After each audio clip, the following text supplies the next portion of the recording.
Hello friends, welcome to Sushma's craft and creation channel.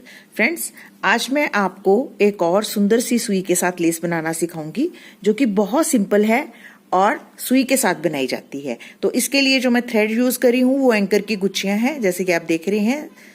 इनका number 0326 and 0316 है। और इस वर्क को करने के लिए जो नीडल है वो मैं पोनी की साइज 5 इस्तेमाल करती हूँ। सबसे पहले हम इसमें से एक थ्रेड निकालते हैं और उसको, चूंकि इसमें 6 स्ट्रैंड्स होती हैं, हम उसमें से 3 स्ट्रैंड्स ले लेते हैं। 3 स्ट्रैंड्स को हम यूं डबल कर लेते हैं। वो मैं इसलिए करती हूं ताकि हमें गांठ लगाने की जरूरत ना पड़े। जितना आगे से हमें सुंदर दिखाई देता है उतना ही सुंदर पीछे से दिखाई दे। यूं इस तरफ लूप बन जाएगी। तो इस तरफ से हम इसको नीडल में डाल लेंगे। मैंने यहां से इसको नीडल को पिरो लिया और इस तरफ से यहां पे लूप क्रिएट होगी। और इसके लिए साथ ही हमें बीड्स का भी इस्तेमाल करना है। ये इस साइज के बीड। तो सबसे पहले हम क्या करेंगे, यहां से यूं अपने नीडल को आर पार निकालते हुए इस लूप में से गुजारेंगे ताकि ये हमारा जो थ्रेड है वो लॉक हो जाए। उसके बाद डिस्टेंस मेंटेन करते हुए हम यहाँ पे नीडल को, ये देखें, इतने डिस्टेंस पे हम नीडल को यूं आर पार निकालेंगे और थ्रेड को एंटी क्लॉकवाइज घुमाते हुए यहां से यूं एक स्टिच लेंगे। और उसके बाद ये जो हमारी बैक स्पेस है इसमें से नीडल को निकालते हुए, ये देखें, हम सेंटर से निकाल रहे हैं और ये लूप बन रही है, उस लूप में से निकाल रहे हैं और इसको यूं ऐसे दोबारा से देखें, डिस्टेंस को मेंटेन किया हमने और यूं नीडल को आर पार निकाला और इसको हम यूं एंटी क्लॉकवाइज घुमाया। और ऐसे लॉक करने के बाद हम ये जो बैक स्पेस है यहां से यूं चेन स्टिच करते हैं। ऐसे मैं पहले भी ये वीडियो में आपको बता चुकी हूं। तो ये बेसिक जो हमारा स्टिच है वो बन जाएगा ऐसे। और इसको बैक स्टिच से चेन स्टिच करेंगे ऐसे। हमने उसके चारों तरफ सबसे पहले ये वाला स्टिच लगाकर एजिंग कर लेनी है। ये जो हमारी एजिंग है ये 2 रोज में कंप्लीट होएगी। ये हमारी फर्स्ट रो है, इसको हम इसी तरीके से वर्क करेंगे। तो देखिए फ्रेंड्स, हमने एजिंग कर ली है। अब हम सेकंड कलर यूज कर रहे हैं। आप एक कलर से भी कर सकते हैं, मैं सेकंड कलर यूज कर रही हूं। इसको भी मैंने 6 स्ट्रैंड्स में से 3 स्ट्रैंड निकाल के उनको डबल कर लिया और इधर लूप बन गई। तो हम यूं इसमें से फर्स्ट जो हमारी वर्किंग स्पेस है उसमें से अपनी नीडल को पास करेंगे और इसको लूप में से निकालते हुए लॉक कर लेंगे। अब हम सेम इसी स्पेस पे अपनी नीडल को गुजारेंगे।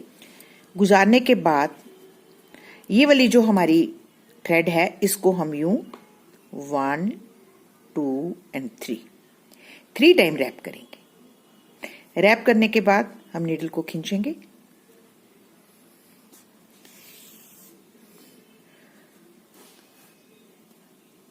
यूं करने के बाद ये जो हमारी बैक स्पेस है वहां से हम यूं नीडल को गुजारते हुए और ये थ्रेड जो है इसके सेंटर में ऐसे लेंगे। हम इसको सेंटर में लेते हुए बटन होल स्टिच करेंगे ऐसे।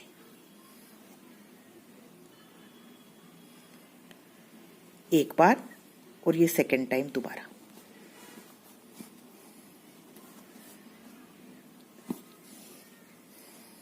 ऐसे। क्लियर? अब नेक्स्ट वर्किंग स्पेस पे जाएंगे। ये देखें, नेक्स्ट वर्किंग स्पेस, इसमें से अपनी नीडल को यूं पास करेंगे और इसको दोबारा से हम यूं 3 टाइम 1 2 और 3, ये 3 रैप्स आपकी नीडल पे दिखाई देने चाहिए। और उसके बाद इसको ऐसे खींचेंगे और ये जो बैक वाली वर्किंग स्पेस है ये देखिए, यहां से हम दोबारा से 2 टाइम चेन करेंगे अपने राइट हैंड साइड की तरफ। 1 टाइम और ये 2 टाइम।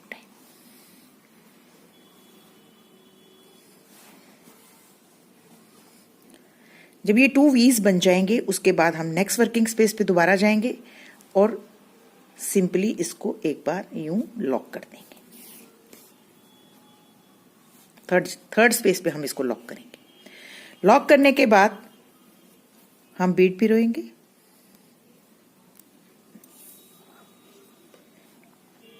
और बीड को हम एक वर्किंग स्पेस छोड़ के थर्ड वर्किंग स्पेस पे लॉक करेंगे।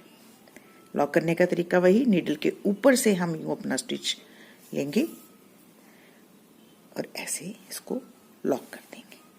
अब दोबारा से हम बैक स्पेस जाएंगे, यहां से हमने इसको लॉक किया था उसी स्पेस में हम दोबारा अपनी नीडल को पास करेंगे और ये वाला जो थ्रेड है इसको हम यूं अपनी नीडल के ऊपर से रोटेट करते हुए यहाँ पे लॉक करेंगे एक बार, ताकि हमारे बीड के ऊपर एक लूप क्रिएट हो जाए। ये जो लूप है ये थोड़ी सी खुली रखेंगे क्योंकि इस पे हमने वर्क करना है और इस थ्रेड को अच्छे से खींच लेंगे ऐसे। दोबारा से हम फिर इधर आएंगे, इसको हम 3 टाइम इस बीड के ऊपर से थ्रेड को घुमाएंगे। 2 टाइम हो गया और ये 3 टाइम। हर बार हम नीडल के ऊपर से थ्रेड को घुमाते हैं ऐसे।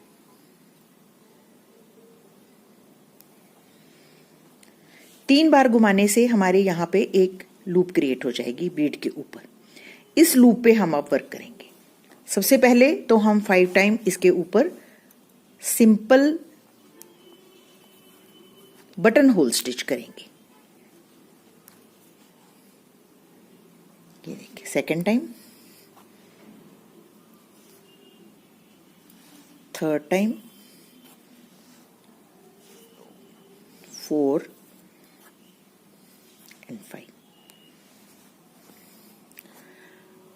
अब मैं चाह रही हूं कि यहां पे हम एक पिकेट बनाएं इसके टॉप पे। तो पिकेट बनाने के लिए हम ये जो बैक वाली हमारी वर्किंग स्पेस है, ये देखें, ये जो बैक वाला स्टिच है इसको उठाते हुए यूं सेंटर की तरफ लाएंगे और इसके ऊपर हम 3 रैप्स लेंगे, 1 2 एंड 3। 3 रैप्स लेने के बाद हम इसको यूं खींच लेंगे ऐसे। अब दोबारा से हम इसी स्पेस में से, ये देखें, ये जो स्पेस है हमारी, इसी स्पेस में से हम अपनी नीडल को पास करेंगे और थ्रेड को हम यूं रोटेट करेंगे। आप देख रहे हैं कैसे, इसको हम पीछे से ऐसे लाके ऐसे करेंगे और यहाँ पे एक पिकेट बनाएंगे। ये देखिए, ये जो पिकेट है ये इस थ्रेड से बनेगी, ये जो हमारा ये वाला थ्रेड ऐसे।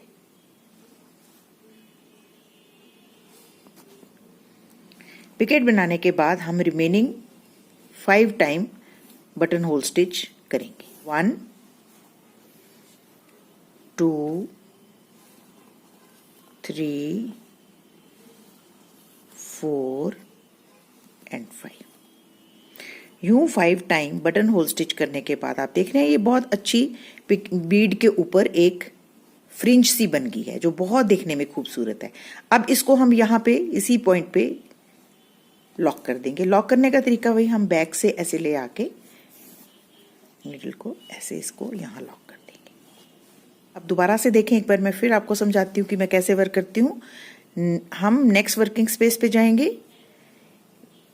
ये जो हमारी थ्रेड है इसको हम ऐसे 1 2 और 3 रैप लेंगे। 3 रैप लेने के बाद हम नीडल को यूं निकालेंगे ऐसे और ये जो बैक में हमारी वर्किंग स्पेस बनती है यहां से हम 2 टाइम बटन होल स्टिच करेंगे अपने राइट हैंड साइड की तरफ, 1 और ये 2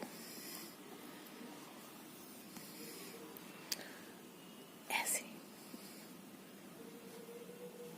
अब नेक्स्ट वर्किंग स्पेस पे जाएंगे, वहां भी हम इसी तरीके से वर्क करेंगे ऐसे। इसको 1 2 और 3 रैप्स लेने के बाद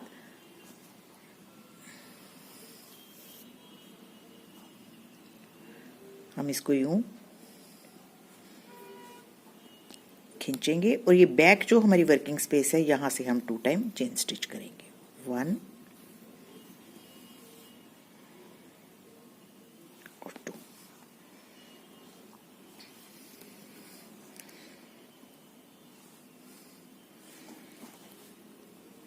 तो आप देख रहे हैं ये कितनी अच्छी हमारी एजिंग बन रही है। अब नेक्स्ट थर्ड वर्किंग स्पेस पे हम इसको लॉक कर देते हैं सिंपली। लॉक करने के बाद हम फिर से बीड डालते हैं और ऐसे ही वर्क करते हैं जैसे हमने पहले बीड डालने पे किया। एक स्पेस मिस और सेकंड स्पेस पे हम यूं लॉक करेंगे। लॉक करने के बाद इसी पे हम बीड के ऊपर 3 टाइम रैप करेंगे अपने थ्रेड को। एक बार, 2 बार, फिर इधर वापस आ रहे हैं, ये 3rd टाइम, हर बार नीडल के ऊपर से 3 टाइम लॉक करने के बाद ये जो हमारी वर्किंग स्पेस बन रही है इस पे हम चेन स्टिच करेंगे 5 टाइम।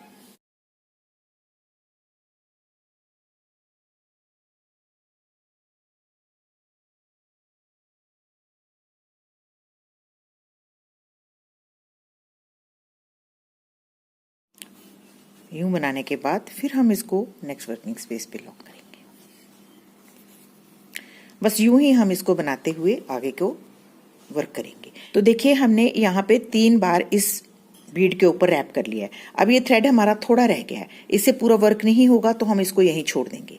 तो अब यहाँ पे हमने 5 टाइम बटन होल स्टिच करना है, इसको भी साथ में ही लेते हैं हम और ऐसे बटन होल स्टिच शुरू करते हैं। ये देखिए हम लॉक कर लिया इसको।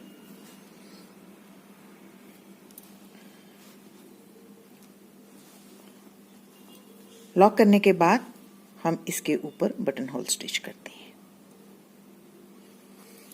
इस थ्रेड को हम यूं ही इसके साथ ही रखेंगे ऐसे, और बटन होल स्टिच जो है वो इसके ऊपर से ऐसे करेंगे, ऐसे, ताकि ये बीच में ही वीव हो जाए। 2, 3, 4 एंड 5। अब ये देखें काफी वीव हो गया बीच में ही ये वाला थ्रेड, तो हम इसको सीजर की मदद से यहां से ट्रिम कर लेंगे, क्योंकि लॉक तो ये पहले हो चुका है, तो हमने इसको बीच में ही वीव कर लिया।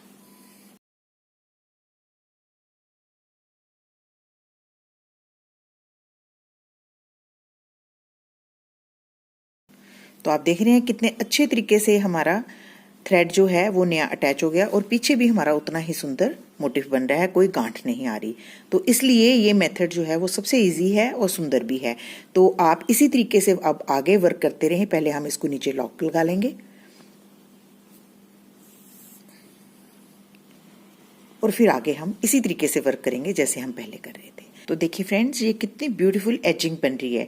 बनाने में बहुत ही आसान है, मैंने पहले भी बनाई थी, उसमें मैंने बीच में ये वाले जो मोटिव्स हैं ये नहीं बनाए थे, कॉन्टिन्यूएशन में बनाई थी। लेकिन अगर आप इसको थोड़ा सा मॉडिफाई और कर देते हैं तो ये और भी सुंदर वीडिंग बनती है। तो ऐसी एजिंग आप अपने स्लीव्स पे, नेकलाइंस पे, कुर्तीज पे, अपने किसी भी प्रोजेक्ट में, जैसे कि आप टेबल क्लॉथ बनाते हैं या आप नैपकिन्स बनाते हैं, किसी की भी एजिंग आप इस तरीके से करेंगे तो बहुत ही खूबसूरत लगेगी। तो अगर आपको मेरा ये आज का ट्यूटोरियल अच्छा लगे तो प्लीज़ इसको अपने फैमिली और फ्रेंड्स के साथ जरूर शेयर करें और मेरे चैनल को सब्सक्राइब करना ना भूलें। Thank you so much, bye bye.